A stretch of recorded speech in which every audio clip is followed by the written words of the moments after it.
Have you ever sat at the dinner table with your husband, the same man you once stayed up all night laughing with, and suddenly felt like he was just another person passing through your life? Maybe the house is quiet, the food's still warm, the TV hums in the background, but somehow the silence between you feels heavier than ever. You pass him the salt, he comments on the weather or the news, and you smile because you're used to it. But inside, something aches. There's a voice whispering, "Where did we go? When did we stop being us?" And here's the part no one tells you. Most women don't fall out of love. They fall out of connection. They stop feeling heard. They stop feeling seen. They stop feeling like they matter. Maybe that's been happening to you quietly for years. If you've ever felt invisible in your own relationship or wondered if he even knows who you are anymore, type "I hear you" in the comments. Not just for me, but for the other woman who might be reading it right now, looking for a sign that she's not alone. Now take a breath. Stay with me, because you're about to see that you're not too emotional, not too needy, and definitely not imagining things. Let's begin with the first and perhaps most painful shift. When your voice starts to fade, not because you stop speaking, but because he stopped listening. Let's talk about what happens when you no longer feel heard or taken seriously by the one person who used to hang on your every word. There was a time when your opinion mattered. Back then, your husband would ask, "What do you think, honey?" before making any big decision about the house, the kids, even what job offer to take. You weren't just his wife. You were his sounding board, his partner, his compass. But somewhere along the way, that changed. Now he makes plans without a word. You mention something over breakfast, and he barely looks up from the paper. You start to share a thought. And before you're finished, he's changed the subject. And maybe you tell yourself, he's tired. He doesn't mean it. It's not a big deal. But it is. Because slowly, quietly, something inside you starts to shrink. And one day you wonder, am I even a part of this partnership anymore? Or just someone who happens to live in the same house? Marjorie, 67, from Indiana, told me about the moment that broke her a little. He used to bring me brochures. We look at every option, compare prices. Last year, he bought a brand new SUV. Didn't mention it once. I found out when it showed up in the driveway. She chuckled as she told me that story, but it wasn't a joyful laugh. It was the kind of laugh that tries to cover a bruise. According to Dr. Harriet Lerner, a psychologist and best-selling author on relationships, when a woman's voice disappears from her marriage, it's rarely because she has nothing to say. It's because she's learned it doesn't change anything. And over time, this silence can be mistaken for contentment, even by the husband himself. What begins as frustration quietly becomes resignation. Marriage experts call this emotional distancing, a slow erosion of connection, where one partner withdraws not out of anger, but out of self-protection. And the saddest part?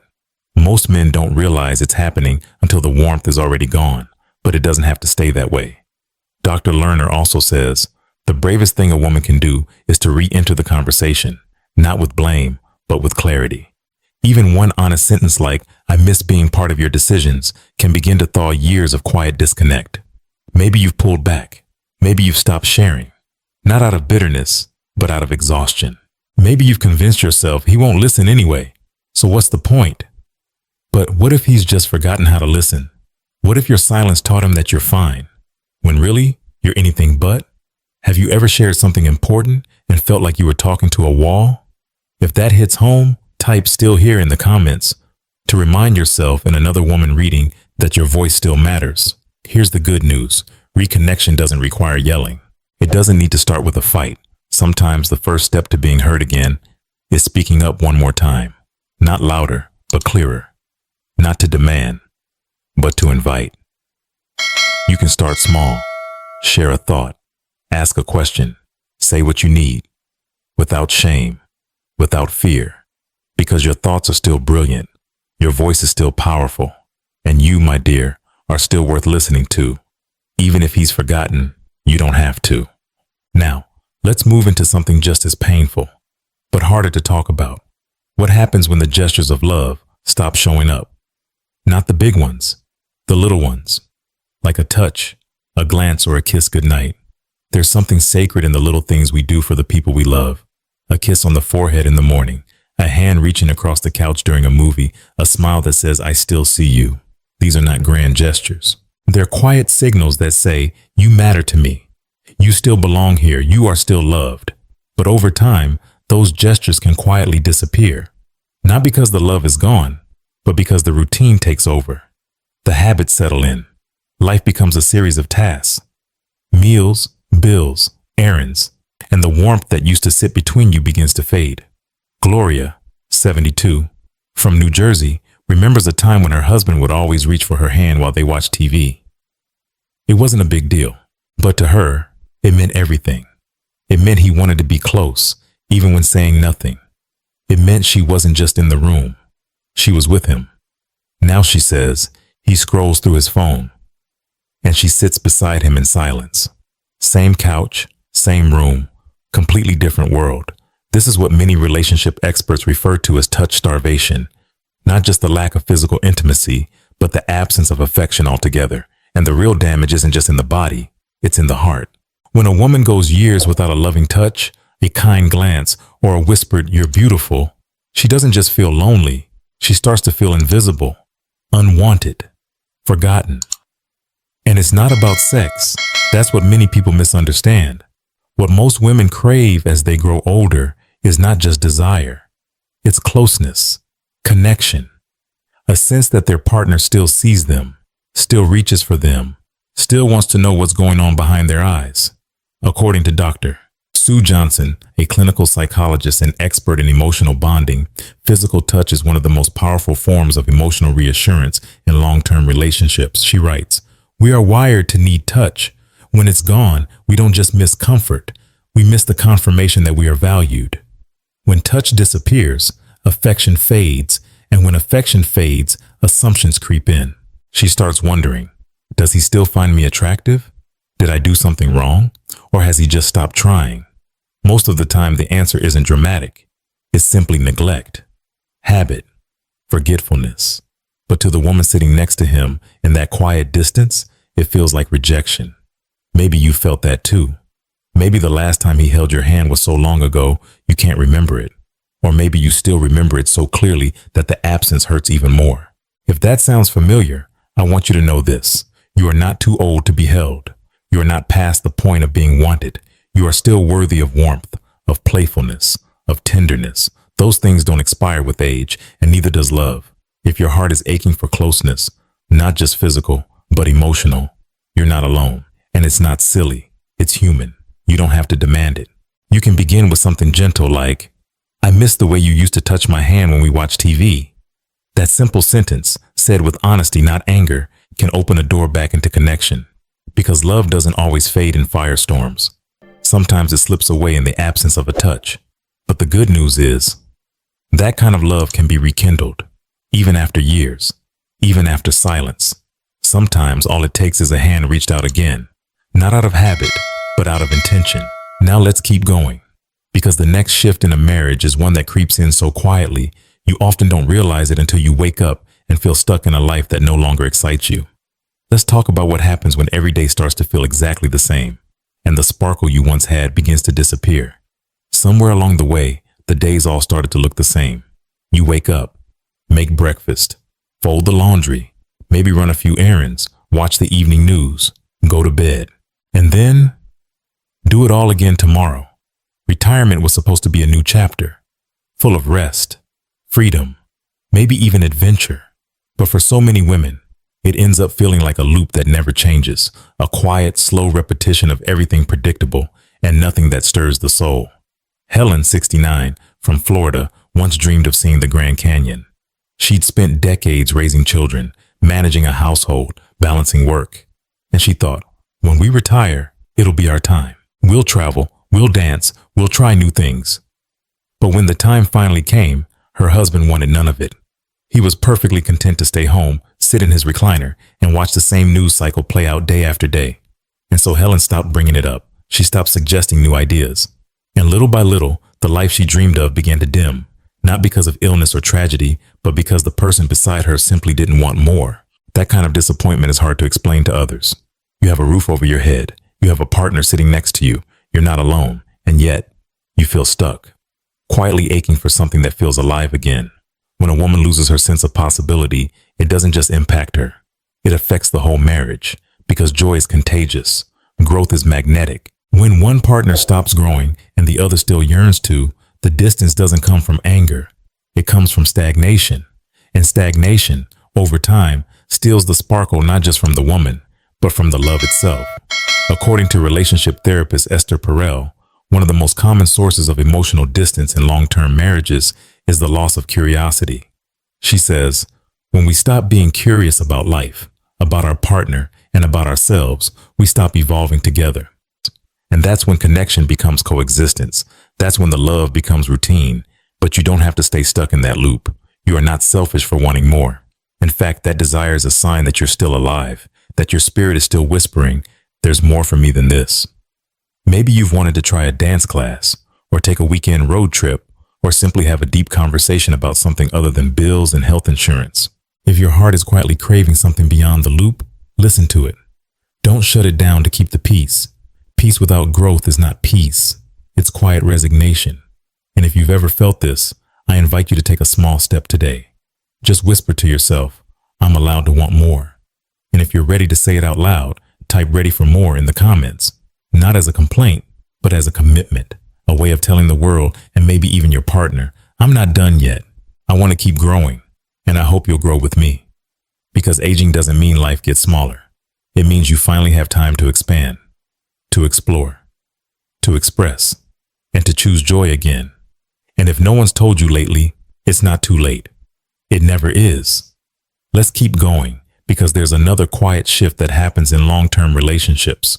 One where years of being the giver, the caretaker, the steady hand, slowly start to feel less like love and more like a job. And when the appreciation fades, so does the warmth. Let's talk about what happens when everything you give becomes expected and no longer acknowledged. There is a kind of work that doesn't show up on paper. It doesn't come with a paycheck, a plaque, or even a thank you. It's the quiet labor that keeps a home and a family running, remembering birthdays, refilling the soap, calming the kids during a storm, listening when no one else does, being the glue, the peacekeeper, the quiet constant. And for decades, you did it without question, not because anyone made you, but because it's who you are. You show up, you remember, you care, even when no one else notices. Carol, 74, from Minnesota, was one of those women. She raised 3 kids, managed every holiday, kept the pantry stocked, and made sure the car insurance was always paid on time. For 40 years, she was the behind-the-scenes engine of her family. And when someone once asked her husband what he appreciated most about her, he shrugged and said, well, she's a wife. That's just what wives do. Carol didn't say anything in that moment, but something inside her shifted, because that sentence, meant to be harmless, was exactly the thing that made her feel unseen. This is what we often forget. Just because someone does something with love doesn't mean it costs them nothing. The energy, the attention, the sacrifices, they still matter. And when those efforts are met with silence, it wears a woman down. Slowly, quietly, until she's still doing all the same things, but now with a heavy heart. According to Dr. Julie Schwartz Gottman, co-founder of the Gottman Institute, a leading voice in relationship research, appreciation is the antidote to resentment. When a partner feels taken for granted, even small acknowledgments, a kind word, a warm glance, a sincere thank you, can stop emotional erosion before it becomes emotional distance. Because here's the truth. Love doesn't need grand gestures to survive. It needs recognition. It needs to be noticed. A single sentence, I see how much you do. A gentle moment, thank you for keeping this family going. These are not just words, they're lifelines. Maybe you've gone years without hearing those words. Maybe you've come to expect that no one will ever say them, but you deserve to be appreciated. You always have, and it's never too late to ask for the acknowledgement you've earned. If no one said it to you recently, let me be the one. Thank you. Thank you for all the birthdays you remembered, for the dishes you washed when no one else noticed, for the peace you kept, the warmth you gave, the love you carried in silence. You mattered then. You matter now. And the love you gave so freely, it's still worthy of being recognized. If you've ever felt like everything you gave became expected instead of appreciated, you're not alone. And if your heart is ready to feel seen again, maybe now's the time to ask for that, gently, without guilt. Because a woman who has held a home together for decades is not just a wife. She is a cornerstone, and she deserves to be treated like one. Let's move forward, because there's another pain that many women carry. And it's not just about what they gave, but about how they feel about who they've become. Let's talk about what happens when the years change your reflection, and someone you love makes you feel less because of it. She never feared getting older. Not really. The wrinkles didn't scare her. The silver in her hair felt earned, and every line around her eyes told a story. Of laughter, of tears, of a life fully lived. Growing older wasn't the problem, but becoming invisible to the man she once called her everything? That was a different kind of pain. It starts subtly. A glance that doesn't linger, a compliment that never comes, a comment said without thinking. You've changed. Or worse, she really takes care of herself for her age, as he gestures toward a younger woman across the street. That's what happened to Teresa, 70, from California. She'd been married for over 40 years. She didn't expect fireworks anymore, but she did expect respect. One afternoon, her husband smiled and said, "That new neighbor, she really knows how to dress well, huh?" Teresa smiled back politely, but that night she cried in the bathroom, quietly for hours. Not because she wanted to look like that younger woman, but because in that moment she realized she no longer felt seen by the one man whose eyes used to light up when she walked into a room. There is a particular kind of grief that comes not from loss, but from absence, from being right there, in the same house, in the same bed, yet no longer being noticed. And it's not about needing constant praise or attention. It's about longing to feel cherished again, like a woman, like a partner, like someone still worthy of being adored. Dr. Brené Brown, a renowned researcher on vulnerability, once said, "We are hardwired for connection, but when we don't see ourselves reflected back with love, we begin to question our own worth." That's what happens in these moments, not just hurt, but doubt about our value, our desirability, our place in the relationship. But here's what I want to tell you. From one heart to another, your beauty has not faded. It has evolved. You are not less because your body has changed. You are more because you have endured. You have loved deeply, given endlessly, and continued showing up with grace, with wisdom, with strength. What she's looking for, what you might be looking for, is not flattery, not a return to your 20s, but the simple reassurance that you are still lovable, still seen, still chosen. And if the man beside you has forgotten how to remind you of that, then maybe it's time to remind yourself first. Look in the mirror and see more than skin. See survival, see depth, see softness and strength coexisting in the same body. And if you're listening to this right now and it resonates, say it with me. Even if just in your mind, I am still beautiful. I am still worthy. I am still me. If you've ever been hurt by an offhand comment about your appearance, if you've ever stood in front of the mirror and wondered whether he still sees you, you're not vain. You're not needy. You're human. And if you're ready to reclaim that part of yourself, the part that still longs to be loved fully, type "I still shine" in the comments, not to prove anything, but to remember who you are, to stand tall in the truth that aging does not make you less. It makes you real. And real beauty, it's not filtered. It's not found in youth. It's found in the woman who still shows up with love, even after the world stops looking. Let's keep going, because sometimes the pain isn't just about how we're seen. It's about how we're supported, or more painfully, how we're not. Let's talk about what happens when you give endlessly for years, but slowly start to realize no one is giving back. At a certain point in life, something awakens inside many women. After years of pouring into others, into children, spouses, careers, homes, there comes a quiet pull inward, a longing not just to give, but to grow, to learn something new, to rediscover parts of themselves that were set aside during the busy years, to feel alive again, not just through others, but through their own curiosity, creativity, and courage. Diane, 68, from Colorado, felt that pull. After retiring, she didn't want to just sit around waiting for the next doctor's appointment or another rerun of the evening news. She wanted to join a yoga class, volunteer at a local shelter, maybe even take a painting course. Nothing radical, just a chance to breathe, to move, to expand. But when she mentioned it to her husband, he waved it off. "Don't waste your time," he said. "We're too old for that now." That sentence didn't just shut down a conversation. It shut something inside her. Because here's what many don't understand. Growth doesn't stop when the kids are grown. It doesn't stop when you collect your retirement papers. It doesn't stop when your hair turns silver. In fact, for many women, that's exactly when it begins. For the first time, there's space, there's time, and there's no need to ask permission anymore. But when your partner no longer shares that hunger to grow, when he chooses comfort over curiosity, routine over renewal, something painful starts to happen. You begin to feel like you're moving forward alone, like you're walking a path meant for two, but carrying the weight of that dream by yourself. And maybe you've started to feel guilty for wanting more. Maybe you've asked yourself, am I being selfish? You're not. Wanting to grow is not selfish. It's sacred. According to psychologist Dr. Tara Brach, personal growth is a vital part of emotional health, even in later life. She says, to awaken and evolve is a lifelong calling. When we stop answering that call, we begin to shrink into a version of ourselves that no longer feels real. So no, you're not too old. You're not unrealistic. And you're definitely not selfish. You are still becoming. And that is something to be honored, not dismissed.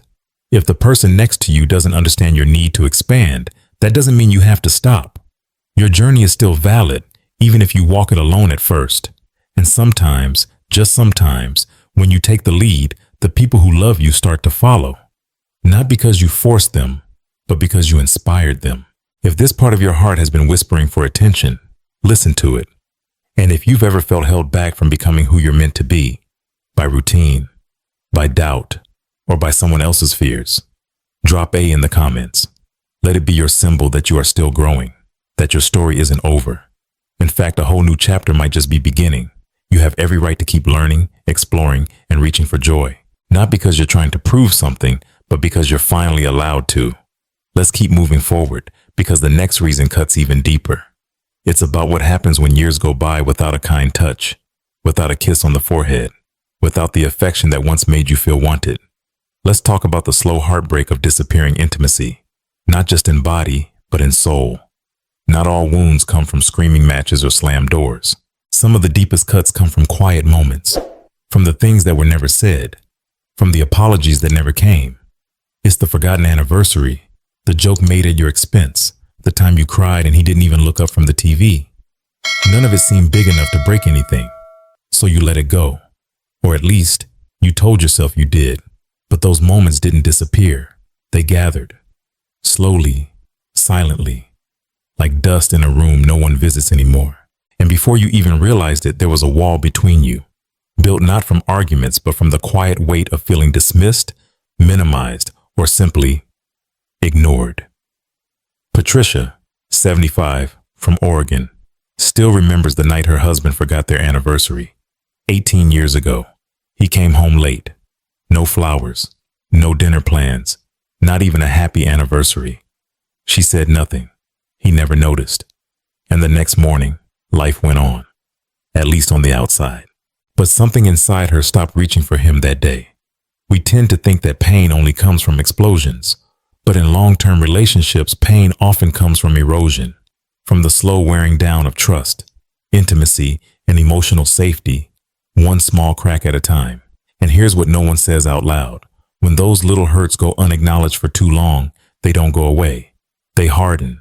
They become stories we carry alone, and silence becomes the language of our resentment. But healing begins with one simple step: recognition. Not a grand gesture, not even a full apology, just the willingness to say, that must have hurt.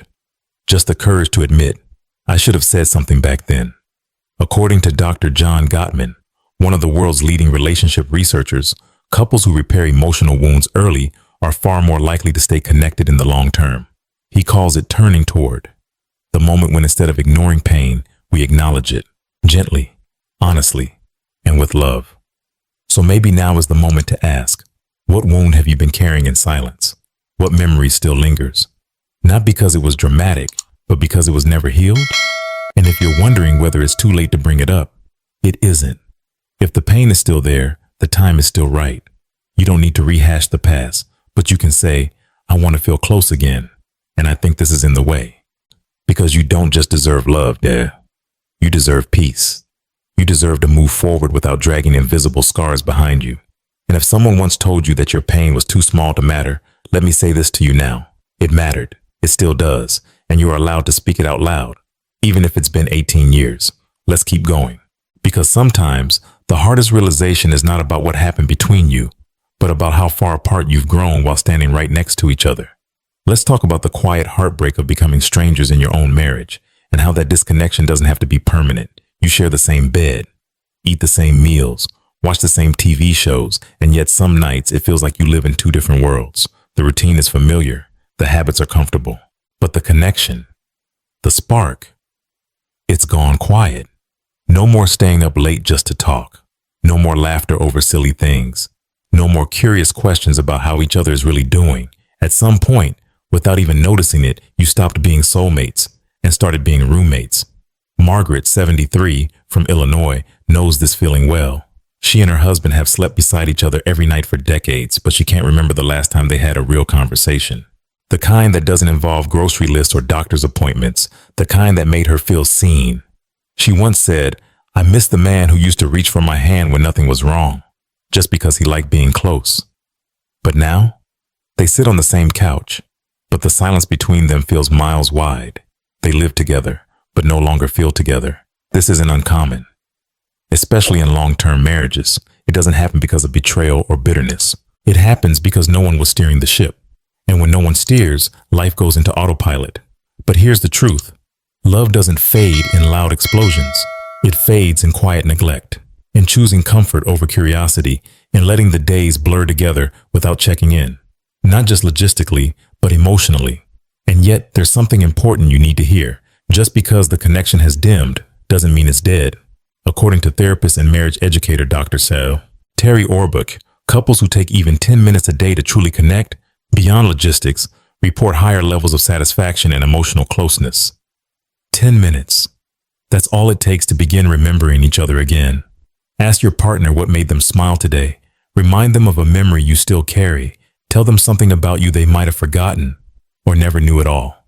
Because soulmates aren't found. They're built and rebuilt over time. If you've been feeling like a stranger in your own marriage, you're not alone. And more importantly, you're not stuck. A little bit of effort, made consistently and sincerely, can reignite warmth where there's been silence. It won't look like the early years, but it can be something deeper, more honest, more tender. The kind of connection that comes not from novelty, but from choosing each other again, even after all these years. So if your heart is still hoping for more than just roommates, let that hope be your starting point, because it's not too late to look across the table, reach for their hand and say, "I want to feel close again. I miss us." In that simple sentence, it might just be the spark that brings your love back home. So here we are, at the end of this quiet journey through the hidden heartaches so many women carry. Not one of them dramatic, not one of them explosive, but all of them real. Because the truth is, most women don't fall out of love over one big betrayal. They disconnect after 1,000 small moments that were never acknowledged, never repaired, never healed. But here's what I hope you take with you today. It's not too late. Not too late to speak up. Not too late to ask for more. Not too late to choose connection again. Even after all these years. Even if the silence has gone on for decades, one honest conversation can still open a window. One gentle act can still soften old walls, and one brave sentence, spoken with love, can begin to bring you back to each other. You don't have to fix everything overnight. You don't need a perfect plan. You just need a little hope and the courage to take the first small step. Because you, yes, you are still worthy of being heard, of being held, of being loved, not just for what you've done, but for who you still are becoming. And now, I'd love to hear from you. Which of these 8 truths resonated most with your story? Leave a comment below. Not just for me, but for the other women reading who might need to know they're not alone either. And if this message touched you, if it gave you something to think about, please take a moment to like this video, subscribe to the channel, and turn on the bell so you won't miss the next conversation we have together. You never know who might need to hear this, so share it with a sister, a friend, or even your spouse. Thank you for spending this time with me. I see you, I honor your story, and I'm so glad you're here. Until next time, keep growing, keep loving, and never forget, you're not too late, and you're never alone.